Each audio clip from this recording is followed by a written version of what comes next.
A Scotland captain has just opened his mouth in an Italian newspaper, and what he said about Rangers has stopped supporters in their tracks this morning. One line, one promise, and it changes everything about where this club could be heading. Then there's the businessman nobody saw coming. A man based right here in Scotland has told the national press he wants to buy Ibrox from the Americans. His plans for the stadium are enormous. His numbers, though, are a different story altogether. Stay with me, because what's happening at Ibrox this week is bigger than one match. A Scottish boy in an Italian newspaper saying our name out loud. Now, I don't know about you, but that stopped me in my tracks this morning. Lewis Ferguson, captain of Bologna, a lad who's been in the Champions League, and he's sitting there with Corriere dello Sport, and he says it plain as day. Rangers is his favourite team. Rangers is where he wants to end up. And look, I've read it 3 times now because part of me didn't believe it. Not because I doubt the boy, but because, his own agent came out a few weeks back and basically told us to forget about it. England or Italy, that's what the agent said. Rangers ruled out, and now the player himself picks up a newspaper and says the opposite. So who do we listen to? I listen to the boy. Every time. Because, see, here's the thing. You don't say that about a club you don't love. You just don't. Agents talk about money. They talk about markets. They talk about the next step. Players talk about what's in their chest. And Ferguson said, and I'm quoting him here, "It's my favourite team, and I've always said I want to play for Rangers. One day, though I don't know when yet, it will definitely happen if I get the chance." One day, he says. One day. And honestly, I've been hearing one day since I had hair on my head, so I'm not going to sit here and tell you it's happening next week. It's not. The man's under contract till 2028. Bologna have got an extra year in their pocket if they want it. And the truth is, he's more likely to move to the Premier League before he ever puts on our shirt. That's the reality. I'd be lying to you if I said otherwise. But there's something else in that interview that got me. He talked about his wee girl, Lorena, born in Bologna, given an Italian name, named after his sister Lauren, who died before he was even born. And I read that and I thought, this is a serious man. This isn't some kid chasing a paycheck. This is a lad who carries his family with him wherever he goes. And he's telling us Glasgow was his first home. Glasgow, our city. Now, why does this matter today? Because we all know what's coming with Raskin. The Belgian's got 2 years left.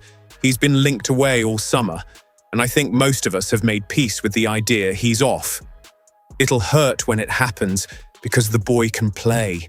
But if we lose Raskin and we bring in Ferguson, a Scottish captain, Coppa Italia winner, Champions League experience, that's not a downgrade. That's the kind of signing that tells the support the club still means something. Derek McInnes needed a bit of light this week. He got the win at St Mirren on Sunday, 5-1, first 3 points of his time in charge, and now he's got a Scotland international basically waving at Ibrox from Serie A. It's not a done deal. It's nowhere near a done deal.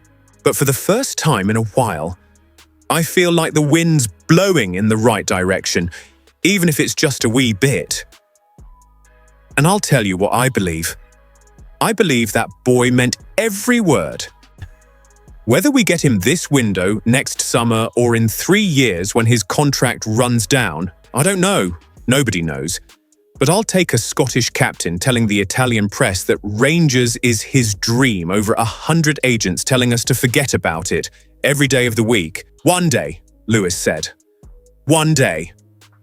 Let's just hope that day comes while some of us are still around to see it. £2 million. 2 million, not 200 million, not 20 million. That's the net worth of the man who woke up this week and decided he wants to buy Leicester City and Rangers Football Club. Now, I read that this morning and I had to put the paper down and read it again because I thought I'd got it wrong.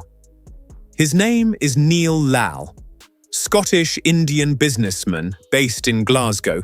Family's been here since the 1940s, runs a group called Lal Sharma across property and investment. Fair play to the man. He's built something for himself. But then you get to the numbers, and the numbers, well, the numbers don't quite add up, do they? Leicester are up for sale. Their owners, King Power, are looking for around £200 million for the club. And Leicester, who are now in... Where are they now? League One, that's right. Dropped down last season after all the financial trouble. So Lal has written to them, put in an inquiry, says he's putting together a consortium. A consortium, he says. Well, I've got a tenner in my back pocket. Maybe I'll join it. And look, I'm not here to be cruel about the man. He's ambitious, and there's nothing wrong with ambition. He talks about India, 1.4 billion people, streaming rights, merchandise, a new fan base on a global platform. All the words you'd expect. All the words we've heard before, actually. But then he turns his attention to us. He says, and I'm quoting him here, "In Scotland, the two largest clubs are Rangers and Celtic. We are currently looking at the situation and feel that Rangers FC have the potential to do much better on the pitch and financially." Well, thank you for that insight, Neil. I don't think there's a supporter alive who'd disagree. We could be doing better. That's the understatement of the season. And then he goes further. He says he'd rather buy the 49ers' stake in full. The whole lot. He'd knock down the corners of Ibrox, dig underneath, get us up to 60,000 capacity, build a hotel, put a restaurant in. I mean, come on. The lad's dreaming out loud, and I get it. We all dream out loud after a couple of pints. But this is in the national press. Here's what bothers me, though. And I want to be honest with you. The 49ers have been in charge for what? 15 months. 15! Andrew Cavenagh sat down as chairman in May last year. They've spent money, they've backed the manager, they've brought in 10 new players this window. Results haven't been what we wanted, I'll grant you that. Derek McInnes has had a torrid start, but he finally got that first win at St Mirren on Sunday. And already there's someone in the queue behind them telling the papers he'd like a go. That tells me something. It tells me that outside people look at Rangers and they see an opportunity. They see the badge, they see the support, they see the potential, and they think, right, that's the one. And on one hand, that's flattering. It really is. On the other hand, it's exhausting. Because, see, every few years, someone appears with a map of Ibrox and a shovel. And every few years, we're still sitting in the same seats, hoping the manager can win a game on a Saturday afternoon. Now, to be fair to Lal, he did say himself that it's a long-term goal. He admitted it's probably too early. He said if the opportunity comes up at the right price, he'd move. That's honest, at least. He's not pretending he's about to walk into the boardroom tomorrow. And the man does have a proper background. Chairman of the Indian Council of Scotland, board member of Variety, the children's charity. He's not a chancer off the street, I'll give him that. But you don't buy Rangers with a business plan and a dream. You buy Rangers with a checkbook that doesn't bounce.